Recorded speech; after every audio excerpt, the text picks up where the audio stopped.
Boa noite, pastor. Boa noite. Tudo bem com o senhor? Tudo bem, graças a Deus. Sim. Então, vamos dar início à nossa conversa de hoje. Estamos aqui com o pastor Adil mais uma Vamos lá. vez. Hoje nós vamos falar sobre culto doméstico, coronavírus e história da igreja. Pastor, para a gente começar, qual é a relação? Sua internet ficou um pouco travada, vamos voltar aqui. Será que é aí ou aqui? Agora está ok. Ok? Boa noite, irmãos, e todos que nos seguem na página do Ressaltar. Hoje estamos mais uma vez com o Fé Evangel e hoje nós vamos falar sobre coronavírus, culto doméstico e história da igreja. Então, pastor, para a gente começar essa conversa, qual é a relação do coronavírus com o sermão profético de Jesus? Qual é a relação que o senhor vê nesse sentido? Uhum. Olha, lá no Sermão Profético de Cristo, você tem os sinais que antecederão a vinda, né? E nós sabemos que há correntes escatológicas que tratam esses textos de forma diferente. A linha que eu sigo é a linha amilenista, que é a mesma do reverendo Augusto Nicodemos, da maioria dos pastores da IPB. Ah, um desses sinais lá do sermão profético são as epidemias. Então, nós vemos que as epidemias são uma realidade desde, desde muito tempo, né? Então, de fato, dá para dizer que o que nós temos visto em termos de epidemia são sinais que anunciam a volta de Cristo. Agora, note, nós já temos epidemias desde a Idade Média, né? Então não dá para dizer que por conta do coronavírus é que Cristo está às portas. O que dá para dizer é que as epidemias são sinais da volta de Cristo e que elas acontecerão até o retorno dele. A expectativa desses sinais é que eles acontecem desde a primeira vinda de Cristo e eles se intensificarão na grande tribulação. Tá? Porque quando a gente fala de segunda vinda de Cristo, e a Bíblia usa esses termos, a Bíblia compara com uma mulher que está grávida. É por isso que se chama princípio das dores. É quando a mulher começa a sentir as dores. Depois fala-se em tribulação, que é quando a gravidez está avançando, né?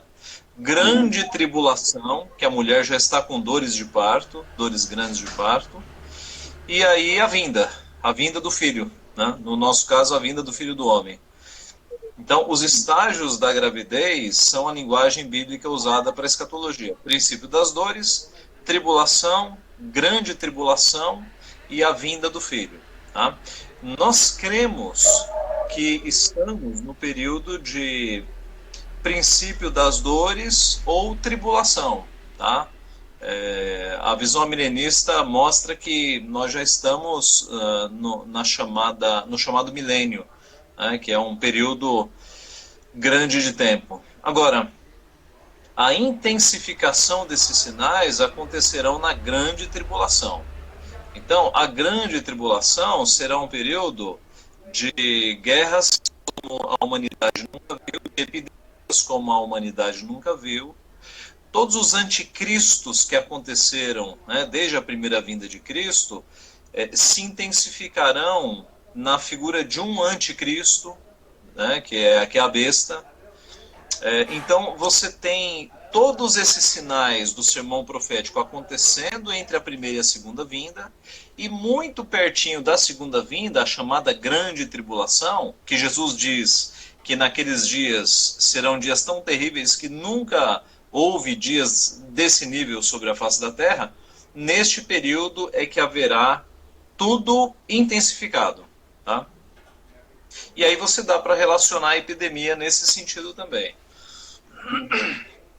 Entendi. Deus usa esse vírus como uma forma de juízo para a humanidade? Então, é sempre complicado a gente dizer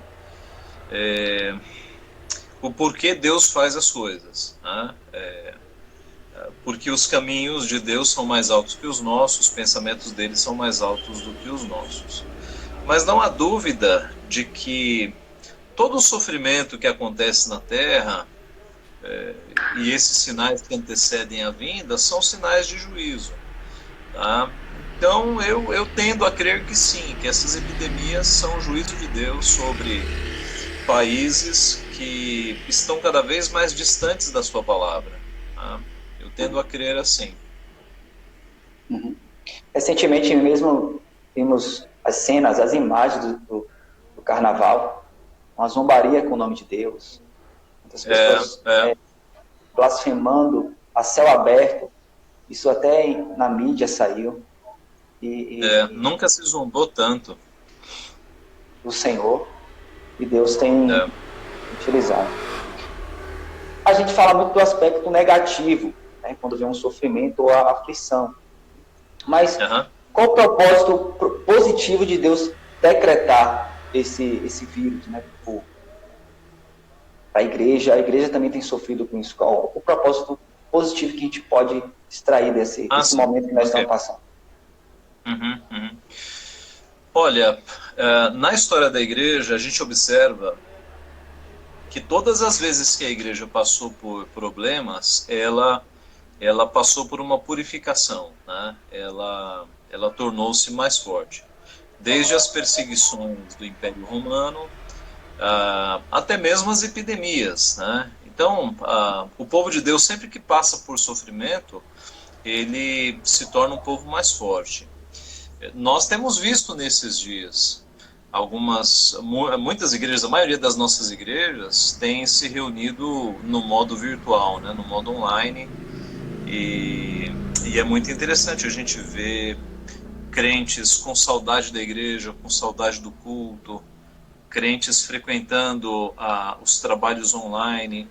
Então, eu estou com muita esperança de que esse período possa ser um período de purificação, não sei se purificação, mas de uma espécie de avivamento na igreja, né, no coração dos crentes.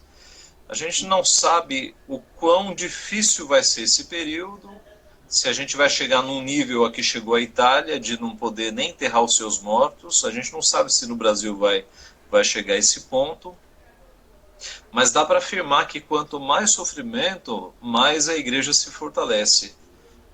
Não há dúvida quanto a isso. Sempre foi assim. Verdade. Né? E quais os pecados que nós devemos nos guardar neste momento? É um momento que a ansiedade, o pânico tem tomado conta da sociedade. E nós, como cristãos, quais os pecados que nós devemos guardar neste momento? Ok.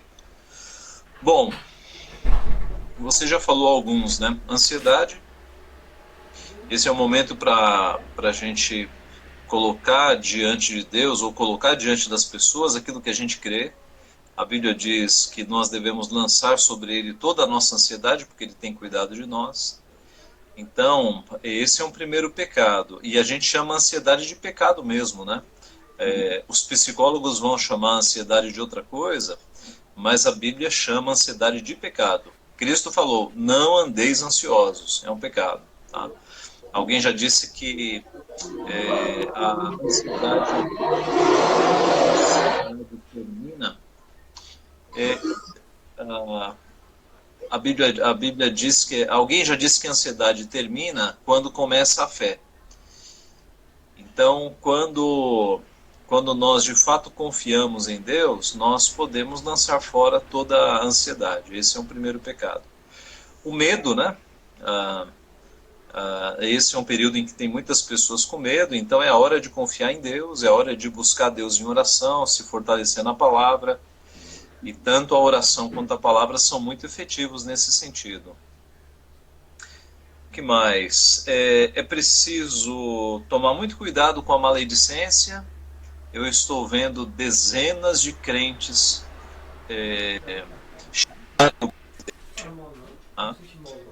e a Bíblia diz que nós devemos orar pelas nossas autoridades, não devemos maldizê-las. É claro, você pode discordar de qualquer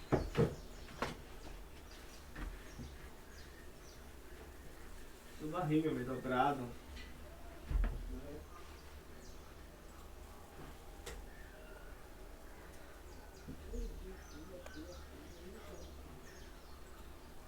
Uma abrangência maior do que apenas o nosso progenitor. Na Bíblia, pai apontam para as autoridades, apontam justamente para os governos. A Bíblia diz que nós devemos orar pelos nossos governantes, devemos nos submeter a ele. Então não é uma submissão cega, mas nós devemos de fato, se for discordar com respeito. Tá? Então a maledicência e a insubmissão às autoridades é um pecado que deve ser evitado nesse período também. Outro pecado que a gente deve evitar é de confiar na ciência ao invés de confiar em Deus. Né? Então, a solução para essa crise não virá da ciência nem da tecnologia. A solução para essa crise virá do nosso Deus. É por isso que a gente tem que orar e buscar Ele. Ele pode derramar fagulhas do seu conhecimento sobre os cientistas para que os cientistas encontrem uma vacina. Ele pode derramar fagulhas da sua sabedoria para que os dirigentes mundiais tomem as decisões corretas. Mas é sempre Deus. A gente não pode confiar nem na política e nem na ciência. Tá? Isso seria trocar o nosso Deus. Verdade. Uma das coisas também que eu tenho notado as pessoas que só pensam em si mesmo. Recentemente eu vi um vídeo, uma mulher comprando álcool em gel e ela comprando várias caixas só para ela. E aquilo trouxe até uma revolta daquelas pessoas que estavam do lado dela. E eu creio que nós, como cristãos, devemos ter esse cuidado também. Né? Com certeza. Pensar no próximo, né? Ajudar o próximo, com certeza. O pecado do egoísmo tem que ser lançado fora também. E uma coisa também que tem me deixado um pouco espantado são alguns pastores que têm uma posição de continuar ainda fazendo culto público. Né? Acho que já... O Ministério da Saúde já alertou a população que deve se manter uma distância e eles ainda resistem esse mandato, supondo, dizendo que Deus vai guardar e outras coisas que eles afirmam. Como devemos lidar com isso? Não, é equivocado mesmo, né? No começo da epidemia, eu tinha essa posição de não fechar a igreja de jeito nenhum. Eu estava batendo nessa tecla. Mas na medida em que a epidemia avançou, eu voltei atrás, conversei com os presbíteros e para proteção dos crentes, das ovelhas, eles têm que, né, seguindo as orientações todas, deveriam ficar em casa. Então, nós temos feito agora cultos domésticos, né? A gente está incentivando que as famílias se reúnam e façam cultos familiares, que os chefes de cada família promovam cultos familiares. Eu diria o seguinte, com tanta informação, alguns pastores que ainda estão dizendo crentes venham para a igreja, eles estão atentando contra o rebanho, né? Não cabe esse tipo de procedimento, especialmente dizer assim, não, essa praga não vai pegar em crente. Aí é absurdo, né? É você de fato quebrar o sexto mandamento, expor as pessoas ao risco. Nenhum pastor deveria fazer isso, de fato. É verdade. E até eles tentam a Deus, né? Não, Deus vai nos guardar. A palavra de Deus diz isso. E Ele vai cumprir, vai nos guardar. E é uma coisa muito, muito triste. Então, hoje também está um conflito. Se as pessoas devem estar em casa, ou se elas devem trabalhar. E também tem a questão econômica. Né? Diante disso, o que o senhor tem a comentar sobre essa situação? Olha, eu vou comentar com muito temor, porque não é minha área, né? Ontem eu falei para minha esposa, graças a Deus que eu não sou o presidente do Brasil, porque que responsabilidade, que peso, né, que está nas costas deste homem. É por isso que a gente tem que orar muito por ele, viu? Orar pelo presidente, orar pelos E eu estou dizendo isso não é porque é o Bolsonaro, não. Se fosse a Dilma, o Lula lá em cima, eu estaria dizendo a mesma coisa. A gente tem que orar pelos governantes, tá? Mas o ponto é o seguinte, parece que o mundo agora está se inclinando para a preocupação quanto à questão econômica, né? Porque se o povo não morrer de coronavírus, vai morrer de fome. Se o mundo parar, se a agricultura parar, se os caminhoneiros pararem, se os mercados pararem, aí você vai ter um problema muito pior. Então, me parece que as lideranças mundiais começam a tomar medidas nesse sentido. E o que eu diria é que a gente tem que obedecer às autoridades, né? Até que elas não estejam indo contra a palavra de Deus. Mas se as autoridades começarem a falar, olha, os mais jovens, vamos voltar a trabalhar, vamos tomar os cuidados necessários, eu creio que a gente que está aqui embaixo no povo tem que dar um voto de confiança para os técnicos que estão lá em cima, né? O nosso presidente, ele está... Veja, o nosso presidente, ele não é a pessoa mais inteligente do mundo, né? Não é mesmo, mas ele se cercou de gente muito inteligente, muito inteligente. Então, eu confesso que eu temo muito dizer que o presidente errou, porque ele está cercado de gente tão competente, aqueles generais que o cercam e os ministros que ele escolheu, é gente muito séria, gente muito competente. Basta ouvir as declarações do Mandetta, do ministro da Saúde. Um mérito o nosso presidente tem, ele escolheu os melhores para formar o seu ministério. Então, gente, sabe, eu acho que a gente tem que ser mais prudente para dizer o presidente errou. Calma, ele tem ali conselheiros que nenhum de nós tem, né? E ele tem até dados que nós não temos. Então, acho que nós devemos nos submeter e observar qual é a linha que o governo está dando e seguir essa linha. Nós sabemos que é um jogo político nos bastidores, né? A gente sabe disso.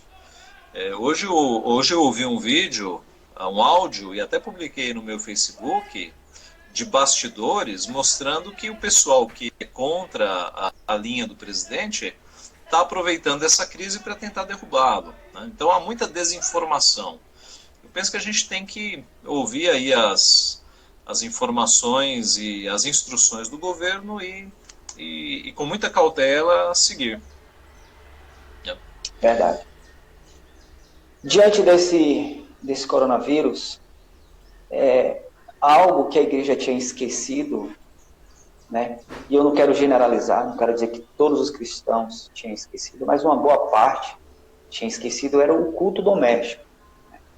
Sim. E com um dos pontos positivos que eu percebo é porque está tendo essa ênfase novamente pelo culto doméstico, que é algo tão importante e necessário.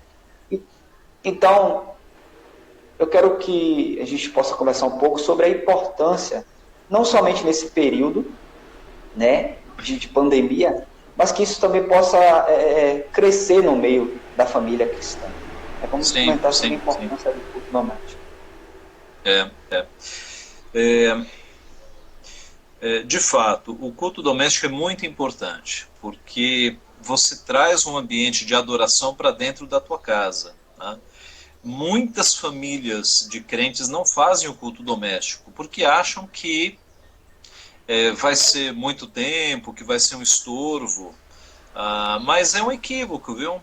Você faz um culto doméstico em 15 minutos, 20 minutos no máximo, tá? E é muito importante quando você torna a tua casa um ambiente de adoração. É especialmente importante se você tiver filhos, tá? Talvez você não tenha sido criado com culto doméstico, mas agora a gente tem a boa chance de gerar esse hábito nos nossos filhos, especialmente se eles forem pequenos, tá? Filhos que crescem acostumados ao culto doméstico, eles com muita probabilidade vão ser pessoas que vão ler a Bíblia e orar todos os dias, tá? Então é muito bom a gente inculcar esse hábito na cabecinha deles. E o culto doméstico é algo extremamente simples de ser feito, né? Você escolhe um horário do dia. Aqui em casa a gente faz à noite, na hora de dormir. Você junta a família toda num cômodo, pode ser ao redor da mesa, no sofá, pode ser até no quarto. E um modelo de culto doméstico assim simples se baseia, por exemplo, na leitura de um texto bíblico, a explicação, depois alguns cânticos de louvor a Deus e as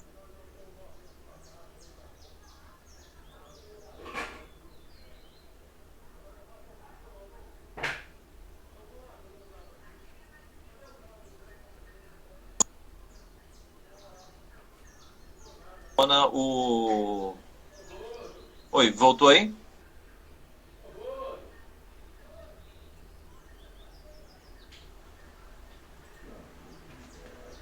Parece que houve uma queda. Tudo bem? Pronto. Mas então eu dizia o seguinte, aqui em casa, como é que a gente faz? Leitura da Bíblia, cânticos, catecismo, breve catecismo. A gente faz a criançada decorar perguntas do breve catecismo e oração. A gente checa com todos quais são os motivos de oração e nós oramos. Isso dura 15 minutos, 20 minutos no máximo, tá? Mas faz toda a diferença na vida da família e além do benefício de criar as suas crianças com essa prática. Verdade. Quais os benefícios para a família que faz o culto doméstico e quais os malefícios daqueles que não praticam o culto doméstico, né? Por exemplo, o que eu percebo, até a criança no comportamento do culto, uma que faz o culto, que é acostumada em se comportar no culto doméstico, quando o pai, o cabeça está fazendo o culto e a mãe ali também tendo uma posição de reverência às escrituras, na oração, também nos louvores, e muitas das vezes essa criança ela se comporta, eu creio que isso também tem total ligação com aquilo que está em cima no culto doméstico em casa. Um exemplo que eu estou dando, e outra criança que não consegue se comportar no culto, é visível que ela não é acostumada em ter cultos na casa dela, né? Não quero generalizar, mas uma das coisas que eu percebo, uma coisa tão simples, né? O comportamento de uma criança é um dos malefícios também que eu enxergo. Mas quais são os benefícios de uma família que faz e quais são os males que aquela família que não faz, ela pode enfrentar, ela enfrenta? O benefício é você criar as crianças com esse hábito, é você trazer a adoração para o ambiente da sua casa, é você gerar um ambiente de piedade, né? Porque imagine, numa família em que o pai e a mãe estão brigando, eles vão ter que se acertar para fazer o culto doméstico, né? Porque é impossível você ir para o culto doméstico brigado com a esposa. Então o culto doméstico vai te forçar em algumas questões de santificação. E é muito importante para você treinar as crianças com reverência no culto, né? Alguém já disse que o melhor treino para crianças se comportarem no culto da igreja, no culto público, é justamente o culto doméstico. Quando as crianças têm culto doméstico nas suas casas e elas aprendem a respeitar o momento do culto. E aí no culto público na igreja, elas estarão comportadas, porque elas foram treinadas em casa. Tá? E também tem o lado do próprio conhecimento bíblico, né? Para a criança. Porque muitas vezes a pregação ela é demorada. E um culto doméstico ele é mais objetivo. Então, são poucas informações que a criança ela absorve mais. Não quer dizer que ela não aprende na pregação pública. É isso que eu quero dizer. Mas eu estou falando que essa aproximação dos pais no culto doméstico é um fruto, né? É uma bênção. Você vê seu filho decorando versículos, ou seu filho falando alguma verdade sobre Deus. Então, o culto doméstico também tem esse aspecto de educar os... Sim, e eu diria o seguinte, a nossa missão de inculcar a palavra de Deus na cabeça das crianças passa pelo culto doméstico, mas não apenas no culto doméstico, né? Então a ideia é que pais e mães devem falar mais da Bíblia, ensinar histórias durante o dia. O culto doméstico é quando junta a família inteira, tá? Mas a nossa missão, ela inclui inclusive outras horas do dia em que a criança vai ouvir histórias e vai aprender. Tá? A mãe pode fazer isso informalmente, né? Enquanto lava a louça, conta uma história para o filho. Daí são várias as formas, né? Mas eu costumo dizer lá na igreja que as crianças devem dar trabalho na escola dominical. Como? A professora de escola dominical começa a contar a história e a criança já sabe tudo, já sabe até os detalhes. Por quê? Porque ela foi ensinada em casa. Né? Escola dominical não é para educar os nossos filhos, é apenas um reforço. Quem educa pesadamente os nossos filhos somos nós nas nossas casas. Né? Ele tem que chegar na escola dominical já sabendo todas as histórias. Ele vai ter aplicações diferentes, né? Mas as histórias, os versículos principais, ele já tem que saber. Verdade. Qual o papel do marido cristão? Já que ele é o cabeça da família. Eu vou dizer que ele é o responsável, né? Falando de maneira direta. Eu gostaria de que eu fizesse um apelo aos maridos, aqueles que têm negligenciado o culto doméstico, aqueles que não têm tratado sua família de maneira séria. Qual é o apelo que o senhor tem para fazer para esses homens? Eu gosto muito de um livro eu acho que é do Douglas Wilson, Reformando o Casamento. Reformando o Casamento. É o Reformando o Casamento, em que ele mostra que um lar, ele sempre vai ter um cabeça. Não tem como a mulher ser o cabeça. A função de cabeça, ela está lá.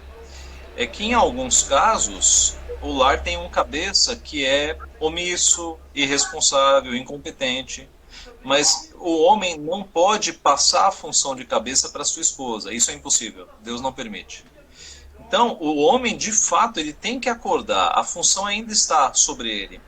E ele tem que se transformar no sacerdote da sua casa, né? Tomando as decisões de homem e liderando a sua família. Né? Então, é o homem quem deve levar a sua família para a igreja, é o homem quem deve liderar o culto doméstico, é ele que tem que tomar essas iniciativas. Né? Ele é o cabeça. Queira ou não, essa função ele não passa para ninguém. Ele continua sendo o cabeça. E Deus vai cobrar isso dele, né? Não acho que é só a esposa que cobra. Deus vai cobrar. Se já não está cobrando, né? Se já não está cobrando. Talvez muitos homens sejam aí infelizes e nada dá certo na vida deles, porque eles não estão agindo como cabeça. Não estão liderando a sua família nos caminhos do Senhor. Como eu falei aqui, veja, você pode tirar 20 minutos do seu dia para dirigir a sua família em adoração, no culto doméstico. Não é uma coisa do outro mundo, tá? É algo totalmente possível de ser feito. E também tem o lado do exemplo, né? Imagine uma criança, ela crescer vendo os pais fazendo o culto doméstico. Isso é algo que vai mudar todo o crescimento da criança. A criança vê o pai debruçado nas escrituras, a criança vê o pai em oração, né? A criança vê o pai com toda a diligência, mesmo cansado depois do dia do trabalho, se esforçando ali pela graça do Senhor para fazer um culto doméstico. Acho que vai mudar muito como a criança vai ver o evangelho de outra forma. A criança vai... É um exemplo impactante, né? E a ideia, alguém está perguntando aí, acho que é o Vinícius, né? A ideia é culto diário mesmo, né? Quando é dito lá em Deuteronômio 6, que Deuteronômio 6 diz lá, né? Ouve, pois, Israel, o Senhor teu Deus é o único Deus. Amarás, pois, o Senhor teu Deus de todo o teu coração, de toda a alma, de toda a tua força. Estas palavras que hoje te digo, tu as inculcarás nos teus filhos e delas falarás, andando ao levantar, ao deitar, assentado, andando pelo caminho. Então, estas palavras que devem ser inculcadas nos nossos filhos são: ouve, pois, Israel, o Senhor teu Deus é o único Deus, e amarás este Deus com todas as tuas forças. Então, essas duas palavras, que nós temos um só Deus, e que esse Deus deve ser amado com intensidade, elas têm que estar primeiro no nosso coração, e nós devemos colocar na cuca, inculcar na cabeça das crianças. Isso é uma tarefa diária, né? Por isso que o culto doméstico é diário, tá? E não apenas o culto, mas esse inculcar da lei de Deus no coração, na mente da criança. Verdade. Tem a responsabilidade do homem, mas também tem a responsabilidade da mulher, né? Eu tenho direcionado a minha esposa sobre essas questões que eu sou responsável de fazer, mas ela tem um lado da responsabilidade da mulher. Eu tenho instruído ela a preparar o ambiente do E as nossas irmãs, tem uma irmã perguntando, e quando o marido não faz, como é que faz? Olha, nós temos irmãs que são casadas com não crentes, né? Então, a mulher, ela vai fazer o culto doméstico. Ela vai fazer, e na esperança de que um dia o marido se aproxime e participe, tá? Então, se o marido não faz, por omissão ou porque não é crente, eu acho que a mulher deve fazê-lo sim. A criança não pode ficar prejudicada porque um dos dois não quer, né? Então, nesse sentido, a mulher vai e faz, e ora para que um dia o marido participe também. Verdade.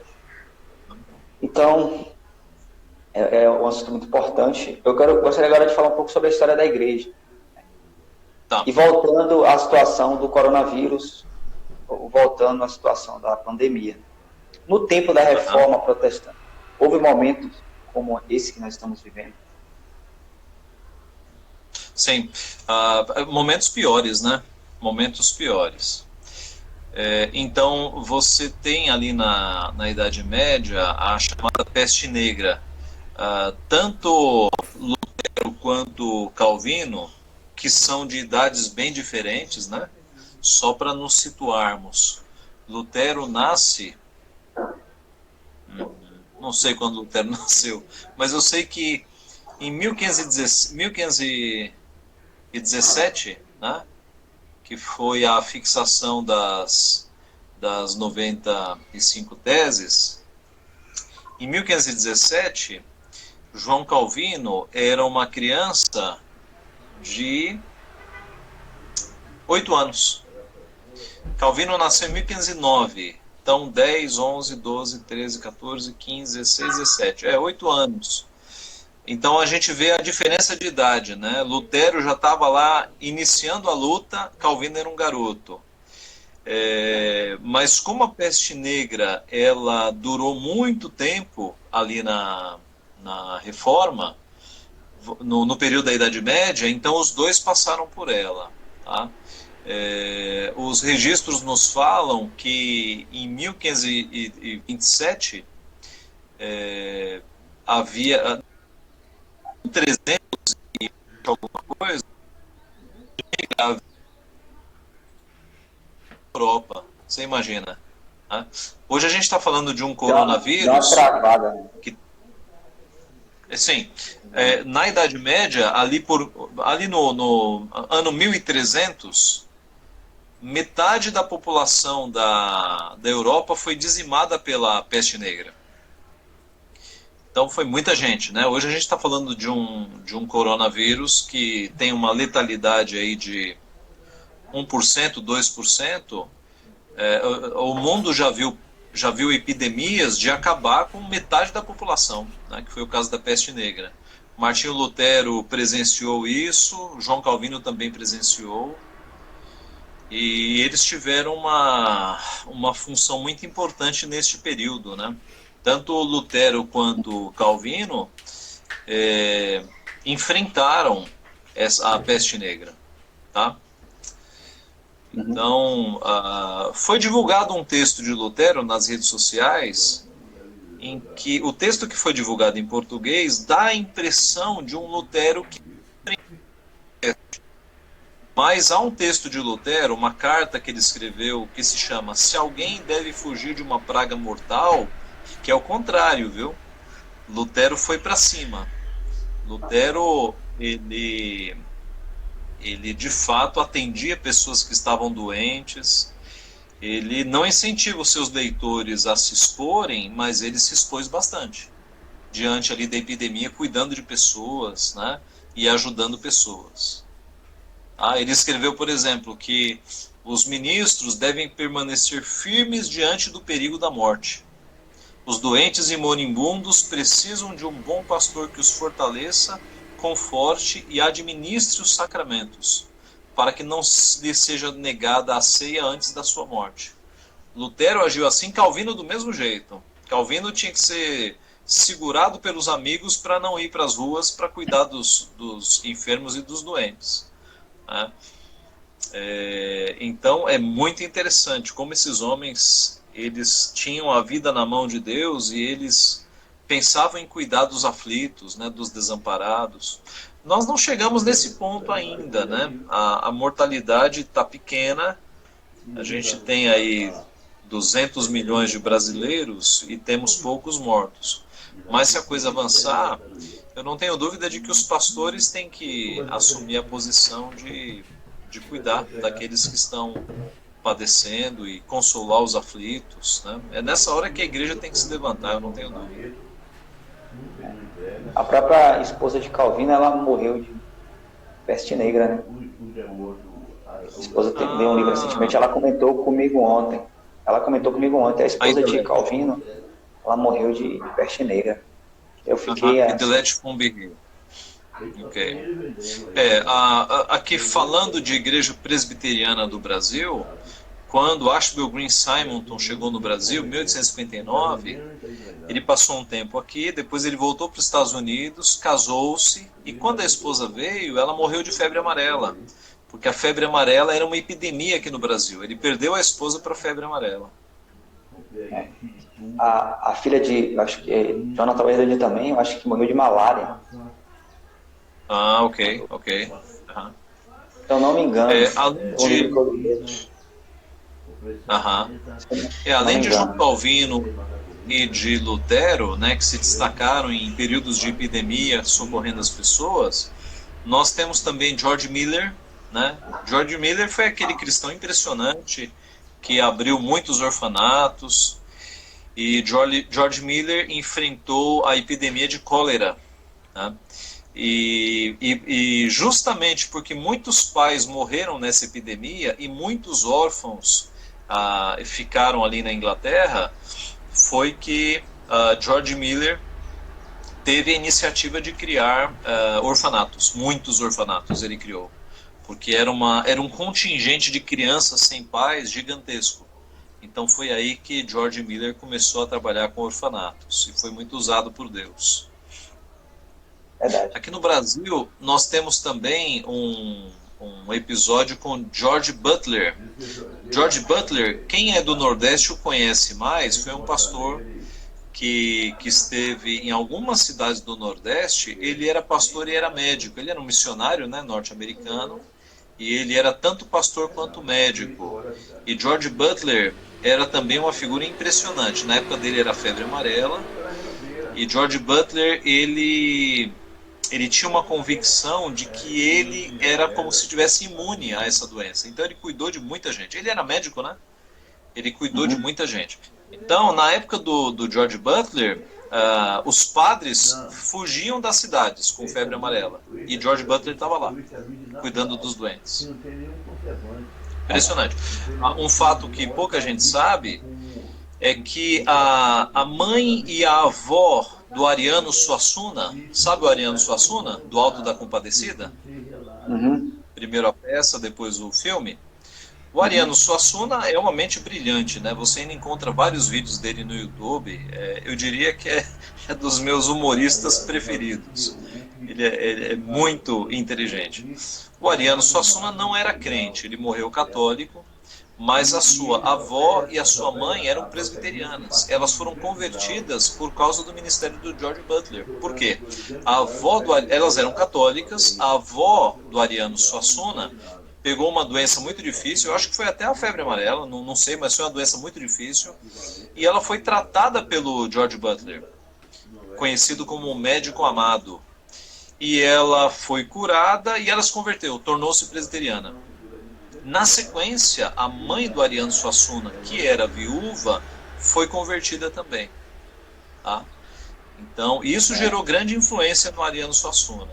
Né? Isso é visível, que ele é um católico, mas ele é um católico com muitas críticas ao catolicismo. Okay? Sim. Com esses exemplos, né, que o Senhor tem nos dado, se essa pandemia ela vinha a aumentar, seria possível que as igrejas fossem lugares para receber as pessoas? Sim, com certeza. Eu não sei se o Estado vai precisar disso, né? Porque antes de igrejas, você tem espaços maiores como estádios de futebol, ginásios esportivos e hotéis. Em alguns lugares, hotéis serviram como leitos. Agora, eu não tenho dúvida de que se o Estado precisar das nossas igrejas, a gente deve atendê-los. E a gente deve disponibilizar as nossas igrejas, sim, com certeza. É um ato de amor ao próximo, né? E de ajuda ao Estado. Não tenho dúvida. Aqui em Salvador, onde eu moro, alguns mercados estão deixando disponível até pães. Aquelas pessoas que não têm dinheiro para comprar. Oh, interessante. Interessante. Pão. A prefeitura aqui está entregando cestas básicas, alguns lugares que têm necessidade. E colocando a igreja como esse exemplo. Como nós podemos ajudar essas pessoas que têm passado? Está tendo um desemprego muito grande aqui. Muitas pessoas estão perdendo emprego. Nós, como igreja de Jesus na Terra, como nós podemos ajudar essas pessoas? Eu falo ajudar, sabemos que nós devemos pregar o Evangelho, mas como nós devemos ajudar essas pessoas? Olha, eu acho que a igreja primitiva nos dá duas boas ideias muito interessantes, tá? São ideias, não são mandamentos, mas o princípio envolvido é um mandamento, que é nós amarmos o próximo como a nós mesmos. Então, o que a igreja primitiva fazia? A primeira ideia é justamente a junta diaconal. Os diáconos foram feitos para que a mesa das viúvas não ficasse vazia. Elas estavam sendo negligenciadas, elas estavam não recebendo alimentos, os apóstolos estavam sentindo o peso de ter que fazer tudo, então, divinamente inspirados, eles criaram os diáconos. E hoje nós temos nas nossas igrejas diáconos. Né? Em Genebra, João Calvino expandiu o diaconato para fora da igreja. Em Genebra, você tinha duas classes de diáconos. Os diáconos que administravam as ofertas e conseguiam recursos das pessoas mais ricas. Eles faziam fundraising, iam nos mais ricos e conseguiam recursos e eles administravam esses recursos. Essa era uma classe de diáconos. E você tinha uma classe de diáconos que ia para as ruas verificar quem eram os mendigos, quem estava passando necessidade. Eles catalogavam tudo isso e mandavam os recursos. Tá? Então é interessante, Calvino em Genebra usou a junta diaconal, que era um exército, para acabar com a mendicância, para aliviar a pobreza da cidade. Tá? Isso é possível fazer numa cidade. Né? Você fazer com que os diáconos, pelo menos ao redor da igreja, no bairro, eles tenham essa sensibilidade. Tá? Isso é uma boa ideia. Uma outra ideia que a gente encontra na igreja primitiva era uma coleta de recursos para as pessoas que tinham mais necessidade. É dito tanto em Atos 2 quanto em Atos 4 que não havia necessitados entre os crentes, porque aqueles que tinham bens vendiam, Barnabé fez isso, e os depositavam aos pés dos apóstolos. Tá?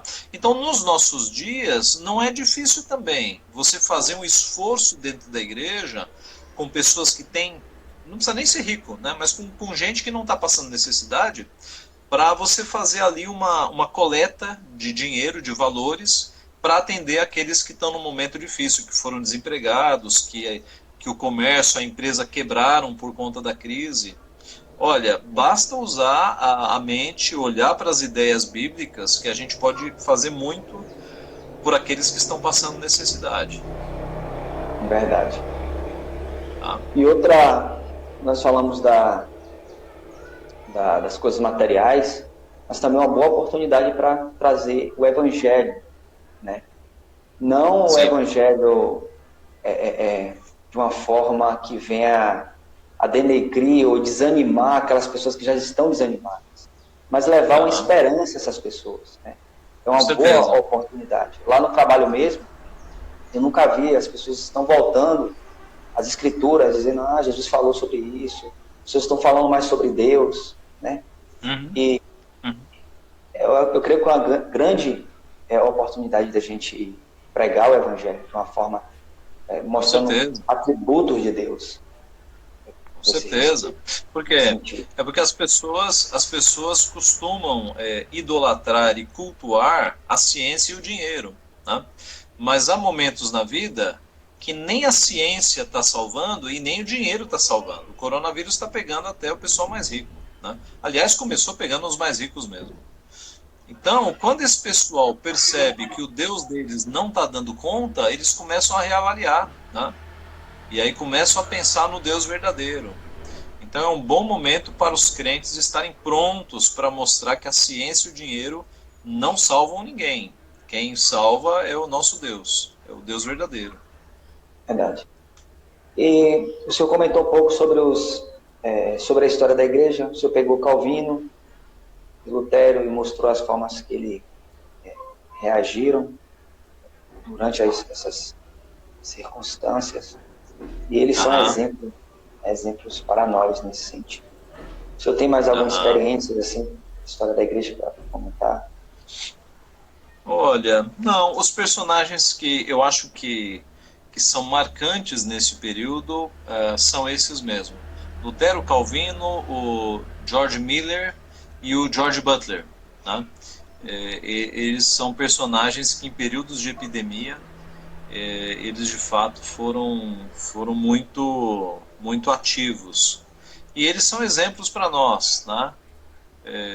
São exemplos para, se a situação piorar muito aqui no Brasil, nós podemos nos espelhar neles para cuidar daqueles que estão necessitados.